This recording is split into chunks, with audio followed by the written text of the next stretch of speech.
Hello everyone, स्वागत है आपका हमारे यूट्यूब चैनल लर्न फर्स्ट में। आज हम पढ़ने वाले हैं मंत्रिपरिषद और मंत्रिमंडल। ये बहुत ही पॉलिटी का एक बहुत ही महत्वपूर्ण टॉपिक है। यहाँ से परीक्षाओं में बहुत से प्रश्न देखने को मिलते हैं। तो आइए शुरू करते हैं। मंत्रिपरिषद और मंत्रिमंडल पढ़ने से पहले हमें हल्की सी जानकारी होनी चाहिए विधायिका के बारे में। तो पहले हम हल्का फुल्का जानेंगे विधायिका के बारे में, उसके बाद हम अपने टॉपिक को स्टार्ट करेंगे। जैसे कि आप सभी को पता होगा, भारत में संघीय व्यवस्था है। भारत में संघीय व्यवस्था है और भारत में संघीय व्यवस्था ली गई है कनाडा से। जो संघीय व्यवस्था की व्यवस्था है, यह व्यवस्था ली गई है कनाडा से। अब संघीय व्यवस्था क्या होता है?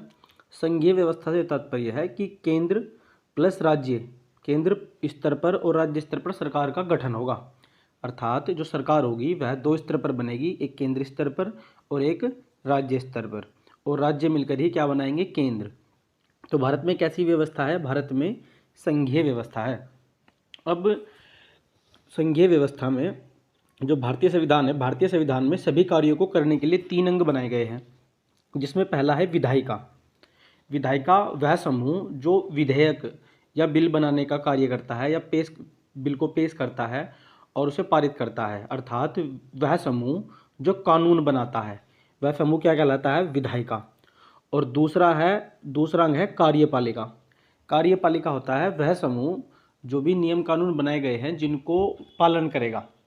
अर्थात वह समूह जो कानूनों का पालन करेगा, यह देखेगा कि जो भी नियम बनाए गए हैं, जो भी विधेयक या बिल पास किए गए हैं, उन्हें कार्य में कैसा लाया जाए।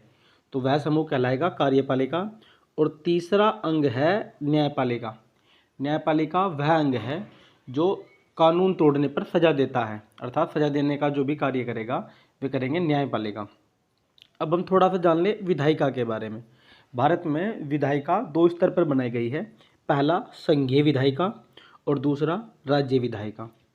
संघीय विधायिका को हम संघीय विधानमंडल या केंद्रीय विधानमंडल भी कहते हैं। इसका जो प्रचलित नाम है, इसे कहते हैं संसद।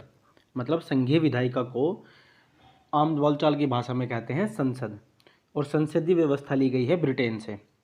यदि अनुच्छेद की बात करें तो संसद का वर्णन है अनुच्छेद 79 अर्थात 79 में। संसद के 3 अंग होते हैं। संसद के केंद्रीय स्तर पर संसद के 3 अंग होते हैं, जिसमें पहला है राष्ट्रपति, दूसरा लोकसभा और तीसरा राज्यसभा। यदि आपसे प्रश्न पूछा जाए कि संसद के कितने अंग हैं, तो संसद के अंग है 3, राष्ट्रपति, लोकसभा और राज्यसभा। और यदि आपसे पूछा जाए कि संसद के कितने सदन हैं, तो केवल 2 सदन है। लोकसभा, एक सदन तो है लोकसभा और दूसरा सदन है राज्यसभा। यदि अनुच्छेद की बात की जाए तो राष्ट्रपति का वर्णन मिलता है अनुच्छेद 52 में, लोकसभा का वर्णन मिलता है अनुच्छेद 81 में और राज्यसभा का वर्णन मिलता है अनुच्छेद 80 में। यहाँ पर एक और शब्द आता है प्रधानमंत्री। कि प्रधानमंत्री कौन होता है? प्रधानमंत्री होता है लोकसभा के बहुमत दल का नेता। अर्थात लोकसभा में जिस भी दल का बहुमत होगा, जो भी दल बहुमत साबित करेगा, उनका जो नेता होगा वो होगा प्रधानमंत्री या प्राइम मिनिस्टर। अब बात कर लेते हैं राज्य विधायिका के बारे में। राज्य विधायिका के भी 3 अंग हैं, राज्यपाल, विधानसभा और विधान परिषद। इसमें विधानसभा के जो बहुमत दल का नेता होगा वो होगा मुख्यमंत्री या सीएम। अब यदि कानून की बात की जाए, संसदीय मतलब संसद संघीय विधायिका स्तर पर कानून की बात की जाए, तो कोई भी कानून तब बनेगा जब उसको संसद के तीनों अंग पारित करेंगे। अर्थात लोकसभा, राज्यसभा और राष्ट्रपति तीनों की स्वीकृति से ही कोई भी कानून बनेगा। अब ये तो था बहुत ही बेसिक सी नॉलेज। एक छोटी सी बात और ध्यान रख सकते हैं आप कि देश चलता कैसे है। देश के सर्वेसर्वा होते हैं राष्ट्रपति, अर्थात देश को चलाते हैं राष्ट्रपति। और राष्ट्रपति को सलाह देने के लिए नियुक्त किया जाता है प्रधानमंत्री को। अर्थात राष्ट्रपति की सहायता के लिए, राष्ट्रपति को सलाह देने के लिए होते हैं प्रधानमंत्री। अब प्रधानमंत्री और राष्ट्रपति दोनों मिलकर तो देश नहीं चला सकते, तो इसलिए प्रधानमंत्री की सलाह के लिए या प्रधानमंत्री को सलाह देने के लिए मंत्रियों का एक समूह बनाया जाता है, जो संसद से चुनकर, सांसदों को चुनकर मंत्रियों का एक समूह बनाया जाता है जो प्रधानमंत्री को सलाह देते हैं। इस समूह को ही क्या कहते हैं? मंत्रिपरिषद और या मंत्रिमंडल। हमारा आज का यही टॉपिक है। हम पढ़ेंगे मंत्रिपरिषद और मंत्रिमंडल। तो आइए शुरू करते हैं आज का अपना टॉपिक, केंद्रीय मंत्रिपरिषद और मंत्रिमंडल। जैसे कि हमने आपको बताया, भारत में संघीय व्यवस्था है और दूसरा भारत में संसदीय व्यवस्था है। संसदीय व्यवस्था की विशेषता होती है कि इसमें कार्यपालिका का एक नाम मात्र हेड होता है जिसे कहते हैं राष्ट्रपति। अब नाम मात्र हेड किस लिए? नाम मात्र हेड इसलिए क्योंकि संसदीय व्यवस्था में राष्ट्रपति के पास शक्तियाँ तो बहुत होती हैं, परंतु उसका उपयोग राष्ट्रपति को जो भी शक्तियाँ दी गई होती हैं उनका उपयोग वह संसद से चुने गए मंत्रियों की सहायता से करता है। इसलिए राष्ट्रपति क्या होता है? नाम मात्र हेड होता है। संसदीय व्यवस्था में कार्यपालिका का नाम मात्र हेड होता है राष्ट्रपति, और यदि वास्तविक हेड की बात की जाए तो वो होता है प्रधानमंत्री। अब यहाँ पर दो अनुच्छेद का वर्णन बहुत ज़्यादा महत्वपूर्ण है। पहला अनुच्छेद 74। अनुच्छेद 74 में मंत्रिपरिषद का गठन, अनुच्छेद 74 में वर्णन किया गया है मंत्रिपरिषद के गठन का। मंत्रिपरिषद क्या होता है? देखिए, बेसिक रूप से यदि आप समझे तो मंत्रिपरिषद होता है मंत्रियों का समूह। एक समूह बनाया जाता है जो प्रधानमंत्री को सलाह देगा, और प्रधानमंत्री किस लिए होता है? कि वे राष्ट्रपति को सलाह देंगे। तो राष्ट्रपति को सलाह देने के लिए होते हैं प्रधानमंत्री, और प्रधानमंत्री को सलाह देने के लिए होता है मंत्रिपरिषद। मंत्रिपरिषद होता है मंत्रियों का एक समूह जो लोकसभा या राज्यसभा से चुने जाते हैं। तो अनुच्छेद 74 में वर्णन है मंत्रिपरिषद के गठन का। मंत्रिपरिषद का गठन होगा राष्ट्रपति द्वारा, लेकिन राष्ट्रपति तो करेंगे मंत्रिपरिषद गठन, लेकिन वो करेंगे प्रधानमंत्री की सलाह पर।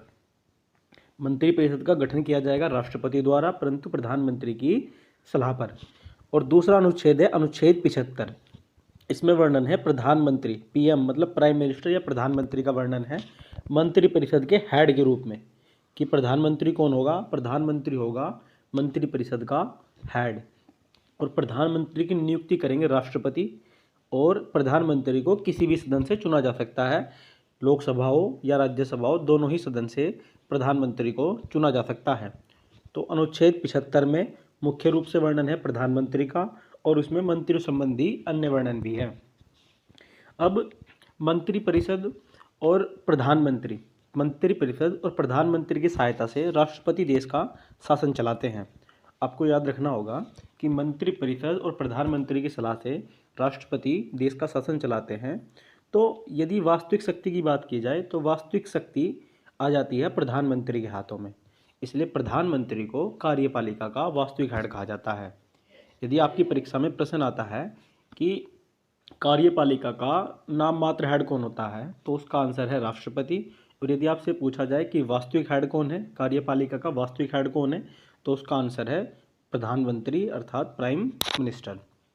तो इसे ऐसे भी याद रख सकते हैं कि राष्ट्रपति के मुख्य सलाहकार होते हैं प्रधानमंत्री, अर्थात प्रधानमंत्री की नियुक्ति इसलिए की जाती है कि वे राष्ट्रपति के मुख्य सलाहकार के रूप में कार्य करें, कि राष्ट्रपति को सलाह दें।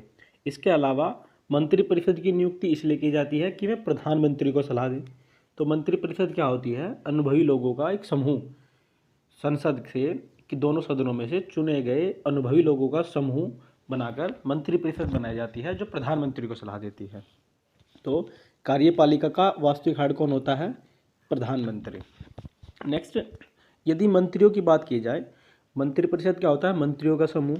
यदि इन मंत्रियों की बात की जाए तो इनको शपथ दिलाते हैं राष्ट्रपति। मंत्रिपरिषद में जितने भी मंत्री होते हैं उनको शपथ दिलाने का कार्य करते हैं राष्ट्रपति, और ये त्यागपत्र भी देते हैं राष्ट्रपति को। यदि मंत्रिपरिषद का जो भी मंत्री है उसे शपथ दिलाने की प्रश्न आपसे पूछा जाए कि मंत्रिपरिषद के जो मंत्री होते हैं उन्हें शपथ कौन दिलाते हैं, तो उन्हें शपथ दिलाते हैं राष्ट्रपति, और ये त्यागपत्र भी राष्ट्रपति को ही देते हैं। यहाँ पर एक और बात ध्यान देने योग्य है कि यदि कोई मंत्री अपना काम ढंग से ना करे, यदि कोई मंत्री है जो अपना काम ढंग से नहीं कर रहा है, या प्रधानमंत्री को लगे कि उसका मंत्रालय बदलना चाहिए, तो प्रधानमंत्री के कहने पर राष्ट्रपति इनसे त्यागपत्र लेंगे या इन्हें पद से हटा देंगे। परंतु राष्ट्रपति कब करेंगे यह कार्य? राष्ट्रपति करेंगे प्रधानमंत्री के कहने पर। नेक्स्ट है योग्यता। यदि मंत्रिपरिषद के मंत्रियों की योग्यता की बात की जाए तो ये लोकसभा या राज्यसभा के सदस्य होने चाहिए। मंत्री लोकसभा या राज्यसभा के सदस्य होने चाहिए। यहाँ पर बात ध्यान देने योग्य है कि कोई भी एक मंत्री एक ही समय पर दोनों सदन का सदस्य नहीं हो सकता। यदि कोई व्यक्ति राज्यसभा का सदस्य है तो वह उसी समय पर लोकसभा का सदस्य नहीं हो सकता, और यदि कोई व्यक्ति लोकसभा का सदस्य है तो वह उसी समय पर राज्यसभा का सदस्य नहीं हो सकता। यहाँ पर एक बात और ध्यान देने योग्य है कि यदि कोई व्यक्ति ऐसा है कि जिसे मंत्री बनाना जरूरी है परंतु वह चुनाव नहीं जीता, ना तो वह लोकसभा में पहुंचा ना ही राज्यसभा में, तो इसके लिए भी एक सुविधा है कि यदि कोई व्यक्ति चुनाव हार गया है और उसे मंत्री बनाना जरूरी है तो उसे मंत्री बना देंगे, परंतु उसके लिए कंडीशन होगी। अभी हमने आपको कहा कि मंत्री बनाने के लिए लोकसभा राज्यसभा का सदस्य होना चाहिए, परंतु इसका एक अपवाद है कि यदि कोई व्यक्ति है जो लोकसभा राज्यसभा किसी का भी सदस्य नहीं है तो उसे भी मंत्री बनाया जा सकता है, परंतु उसके लिए कंडीशन होगी कि 6 माह के अंदर अंदर उसे लोकसभा या राज्यसभा का सदस्य बनना पड़ेगा। अर्थात यदि कोई व्यक्ति लोकसभा या राज्यसभा किसी का भी सदस्य नहीं है तो उसे भी मंत्री बना सकते हैं, परंतु 6 माह के अंदर अंदर उसे लोकसभा या राज्यसभा का सदस्य बनना पड़ेगा। और भारत के परिप्रेक्ष्य में ऐसा व्यक्ति अधिकांशतः राज्यसभा का ही सदस्य बनता है। नेक्स्ट है, यदि मंत्रिपरिषद के उत्तरदायी होने की बात की जाए या जवाबदेही की बात की जाए तो मंत्रिपरिषद सामूहिक रूप से उत्तरदायी होगी लोकसभा के प्रति। यहाँ से भी बहुत से प्रश्न, इन दोनों प्रश्नों में बहुत ज़्यादा कन्फ्यूजन रहता है, जो परीक्षाओं में विद्यार्थी अधिकतर गलत करके आते हैं कि यदि मंत्रिपरिषद पूछी जाए कि सामूहिक रूप से किसे जवाब देगी या सामूहिक रूप से किसके प्रति उत्तरदायी होगी, तो वो होगी लोकसभा के प्रति। लोकसभा के प्रति क्यों? वो इसलिए क्योंकि लोकसभा जनता का सदन है, जनता का लोकप्रिय सदन है लोकसभा, इसलिए मंत्रिपरिषद सामूहिक रूप से लोकसभा के प्रति उत्तरदायी होगी। अब चाहे वह मंत्री लोकसभा का हो या राज्यसभा का हो, यहाँ यह बात ध्यान देने योग्य है कि मंत्रिपरिषद का कोई भी मंत्री, चाहे वह लोकसभा से चुना गया हो या वो राज्यसभा से चुना गया हो, यदि वो सामूहिक रूप से जवाब देगा, सामूहिक रूप से उत्तरदायी होगा, तो वो होगा लोकसभा के प्रति। अब दूसरा है व्यक्तिगत रूप से। यदि आपसे पूछा जाए कि मंत्रिपरिषद का प्रत्येक मंत्री किसके प्रति उत्तरदायी होगा, तो व्यक्तिगत रूप से उत्तरदायी होंगे ये राष्ट्रपति के प्रति। हमने आपको बताया कि मंत्रिपरिषद का कोई भी मंत्री, चाहे वह लोकसभा से चुना गया हो या वो राज्यसभा से चुना गया हो, वो सामूहिक रूप से उत्तरदायी होगा लोकसभा के प्रति। जैसे मनमोहन सिंह थे, मनमोहन सिंह प्रधानमंत्री रहे, जो मंत्रिपरिषद के मुखिया थे, ये चुने गए थे राज्यसभा से, परंतु जब भी वो सामूहिक रूप से उत्तर देते हैं, सामूहिक रूप से उत्तरदायी होते हैं, तो वो होते हैं लोकसभा के प्रति। इसके अलावा व्यक्तिगत रूप से मंत्रिपरिषद का प्रत्येक मंत्री व्यक्तिगत रूप से जवाबदेह होगा राष्ट्रपति के प्रति। नेक्स्ट है केंद्रीय मंत्रिपरिषद। यदि केंद्रीय मंत्रिपरिषद की बात की जाए कि केंद्रीय मंत्रिपरिषद में कौन कौन आता है, तो केंद्रीय मंत्रिपरिषद में 3 प्रकार के मंत्री आते हैं। पहला कैबिनेट मंत्री, दूसरा राज्य मंत्री और तीसरा उप मंत्री। अर्थात जो केंद्र स्तर पर मंत्रिपरिषद होती है उसमें मंत्रियों के 3 समूह बनाए गए हैं। इसमें पहला समूह है कैबिनेट मंत्री, दूसरा समूह है राज्य मंत्री और तीसरा समूह है उप मंत्री। कैबिनेट मंत्री कौन होते हैं? ये वे मंत्री होते हैं जिन्हें केंद्र के महत्वपूर्ण मंत्रालय दिए जाते हैं। अर्थात वे मंत्री जिन्हें महत्वपूर्ण मंत्रालय दिए जाते हैं वे कैबिनेट मंत्री कहलाते हैं। जैसे रेल मंत्रालय जिस मंत्री को दिया गया वह कैबिनेट मंत्री होगा, या रक्षा मंत्रालय, गृह मंत्रालय, विदेश मंत्रालय या वित्त मंत्रालय। तो वे मंत्री जिन्हें महत्वपूर्ण मंत्रालय दिए जाते हैं वे कैबिनेट मंत्री होते हैं। दूसरे होते हैं राज्य मंत्री। राज्य मंत्री को फिर अलग से 2 भागों में बांटा गया है, या राज्य मंत्री भी 2 प्रकार के होते हैं। एक तो होते हैं कैबिनेट मंत्री के सहायक राज्य मंत्री। अर्थात राज्य मंत्री 2 प्रकार के होते हैं। एक तो वे होते हैं जो कैबिनेट मंत्री की सहायता करते हैं, तो ये होते हैं राज्य मंत्री जो कैबिनेट मंत्री के सहायक होते हैं। दूसरे होते हैं स्वतंत्र प्रभार। आपने विभिन्न पुस्तकों में लिखा देखा होगा कि राज्य मंत्री स्वतंत्र प्रभार। तो इस स्वतंत्र प्रभार का क्या तात्पर्य है? ये मंत्री होते हैं कैबिनेट मंत्री के समान। राज्य मंत्री जो स्वतंत्र प्रभार होते हैं, स्वतंत्र प्रभार के जो राज्य मंत्री होते हैं वे कैबिनेट मंत्री के जैसे ही काम करते हैं, परंतु इनकी महत्वता कैबिनेट मंत्री से कम होती है। ये ऐसे होते हैं जैसे फिल्मों में कोई गुंडा होता है जो बड़े गुंडे की किसी की सलाह नहीं मानता, उसे अपना काम अपने ढंग से करना होता है, तो ये स्वतंत्र रूप से अपना काम कर सकते हैं, इसलिए ये होते हैं राज्य मंत्री स्वतंत्र प्रभार। तीसरे प्रकार के मंत्री होते हैं उपमंत्री। उपमंत्री किसी भी मंत्रालय में उपमंत्री वे होते हैं जो उस मंत्रालय का प्रशासनिक कार्य देखते हैं, अर्थात प्रशासन से जुड़ा जो भी कार्य देखते हैं वे मंत्री जो भी प्रशासन से जुड़ा कार्य देखते हैं वे होते हैं उपमंत्री। अब यदि संख्या की बात की जाए तो कैबिनेट मंत्रियों की संख्या होती है कम, उससे ज़्यादा होते हैं राज्य मंत्री और सबसे ज़्यादा होते हैं उपमंत्री। किसी भी मंत्री परिषद में कैबिनेट मंत्रियों की संख्या कम होती है, उससे ज़्यादा संख्या होती है राज्य मंत्री की और उससे ज़्यादा संख्या होती है उपमंत्रियों की। तो जब भारतीय संविधान लागू हुआ उस समय पर मंत्री परिषद में कितने मंत्री होने चाहिए इसकी कोई सीमा निर्धारित नहीं की गई थी।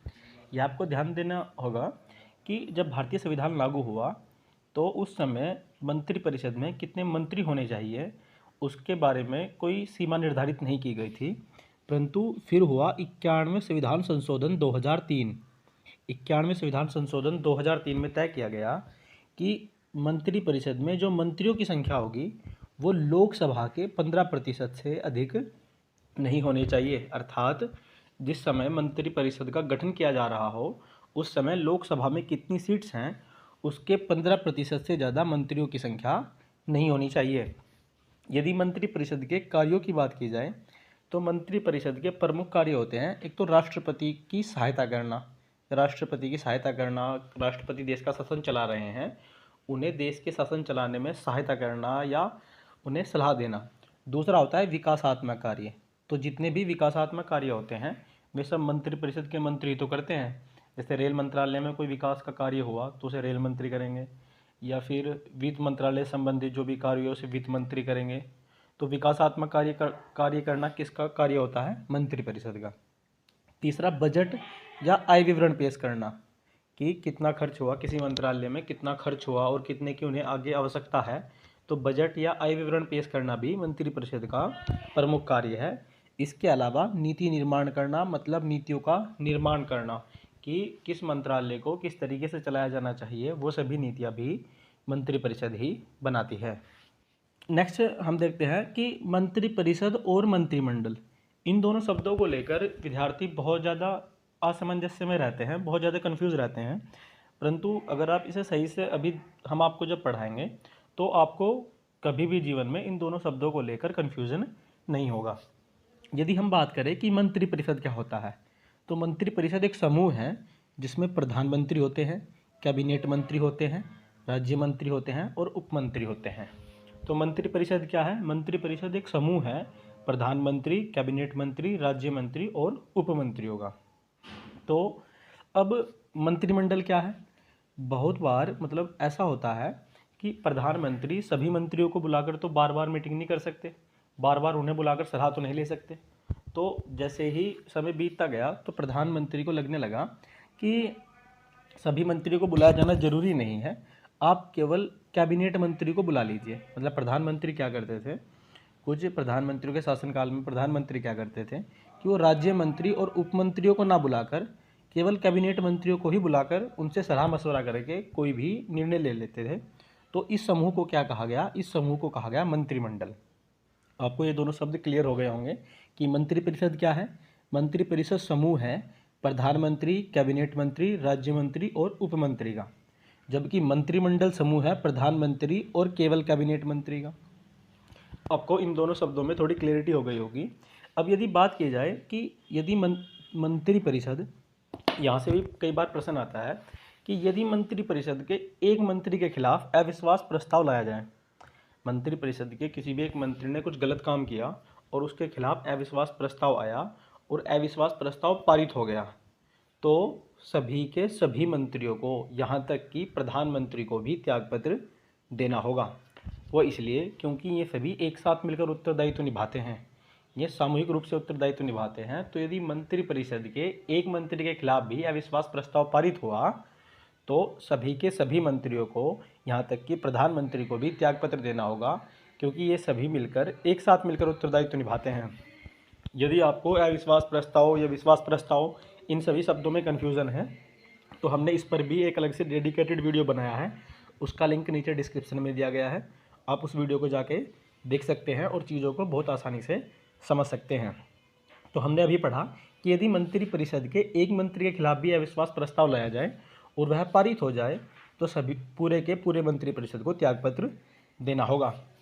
इसके अलावा यदि मंत्रिपरिषद और मंत्रिमंडल के आकार की बात की जाए तो मंत्रिपरिषद का आकार बड़ा है क्योंकि इसमें कैबिनेट मंत्री, राज्य मंत्री और उपमंत्री भी आते हैं, जबकि मंत्रिमंडल का आकार छोटा है क्योंकि इसमें केवल प्रधानमंत्री और कैबिनेट मंत्री आते हैं। यदि संख्या की बात की जाए तो मंत्रिपरिषद में 70, 75 या 80 तक मंत्री हो सकते हैं, जबकि मंत्रिमंडल में केवल 15-20 मंत्री ही हो सकते हैं। यदि शक्ति की बात की जाए तो मंत्रिपरिषद की शक्ति कम होगी मंत्रिमंडल की अपेक्षा। मंत्रिमंडल के पास शक्ति ज़्यादा होगी, वो इसलिए क्योंकि प्रधानमंत्री और कैबिनेट मंत्री मिलकर जो भी निर्णय लेंगे वो कैबिनेट मंत्री आगे राज्य मंत्री या उपमंत्री को समझा देंगे या उन्हें बताएंगे, तो राज्य मंत्री या उपमंत्री को वो मानना पड़ेगा। इसलिए भले ही मंत्रिमंडल का आकार छोटा है परंतु मंत्रिमंडल की शक्ति ज़्यादा है मंत्रिपरिषद की अपेक्षा, क्योंकि मंत्रिमंडल जो भी निर्णय लेगा वो बाकी के मंत्रिपरिषद के बाकी सदस्यों को मानना पड़ेगा। यदि मंत्रिपरिषद शब्द की बात की जाए तो इसका वर्णन मूल संविधान में है। यह अनुच्छेद 74 और 75 में मंत्रिपरिषद शब्द का वर्णन मिलता है, जबकि यदि मंत्रिमंडल शब्द की बात की जाए तो यह शब्द मूल संविधान में नहीं है। मंत्रिमंडल जो शब्द है यह शब्द मूल संविधान में नहीं है, इसे 44वें संविधान संशोधन 1978 द्वारा जोड़ा गया। यदि बात की जाए कि क्या मंत्रिपरिषद जो शब्द है वह मूल संविधान में है, तो हाँ है। मंत्रिपरिषद शब्द मूल संविधान के अनुच्छेद 74 और 75 में है, जबकि मंत्रिमंडल शब्द को 44वें संविधान संशोधन 1978 द्वारा जोड़ा गया है। एक शब्द और है कीचेन कैबिनेट। कई पुस्तकों में, जैसे यदि आप लक्ष्मीकांत बुक पढ़ते हैं या कोई भी अच्छी खासी बुक पढ़ते हैं तो वहाँ पे आपको शब्द मिलता है कीचेन कैबिनेट। ये कीचेन कैबिनेट क्या होता है? संविधान में इस कीचेन कैबिनेट जैसा कोई शब्द नहीं है, परंतु कुछ प्रधानमंत्री के कार्यकाल में क्या होता था कि कुछ प्रधानमंत्री कार्यकाल में ऐसा होता था कि जैसे प्रधानमंत्री रात को या शाम को बैठ के डिनर कर रहे हैं, वहाँ पर उन्होंने कुछ कैबिनेट मंत्रियों को बुला लिया और उनके परिवार के सगी संबंधी या उनके नौकर चाकर कोई भी, वे सभी आसपास ही हैं, तो प्रधानमंत्री ने कुछ कैबिनेट मंत्रियों के साथ में किसी भी बात पर डिस्कशन किया और वहीं पर ही घर पे बैठे बैठे ही बाकी मंत्री को किसी को नहीं बुलाया और वहीं पर निर्णय ले दिया। कुछ करीबी या कैबिनेट मंत्री यार दोस्तों से सलाह की और निर्णय ले लिया। तो इस समूह को कहा गया किचन कैबिनेट, जिसमें सभी मंत्रियों को या सभी कैबिनेट मंत्रियों को भी नहीं बुलाया गया, केवल कुछ कैबिनेट मंत्रियों को बुलाया गया और सगे संबंधी यारों दोस्तों के साथ मिलकर ही किसी मुद्दे पर निर्णय ले लिया गया। तो उस समूह को मीडिया ने नाम दिया किचन कैबिनेट। यह शब्द भारतीय संविधान में नहीं है, इसे नाम दिया है भारतीय मीडिया ने। तो आज की वीडियो में सिर्फ इतना ही। यदि आपका कुछ डाउट है तो आप नीचे कमेंट करके हमें बता सकते हैं, हम आपके डाउट को क्लियर करेंगे। और यदि आपको वीडियो अच्छा लगा है तो हमारे वीडियो को लाइक कीजिए, हमारे यूट्यूब चैनल को सब्सक्राइब कीजिए। हम ऐसी ही और भी वीडियोज़ लाते रहेंगे। यहाँ पर हम आपको सभी सब्जेक्ट पढ़ाएंगे, Hindi, reasoning, math, English, GK. यदि आप रेगुलर हमारे साथ बने रहते हैं तो आप परीक्षाओं में बहुत अच्छे अंक हासिल कर सकते हैं। तो हमारे यूट्यूब चैनल को सब्सक्राइब कीजिए, पढ़ते रहिए, मुस्कुराते रहिए। जय हिंद।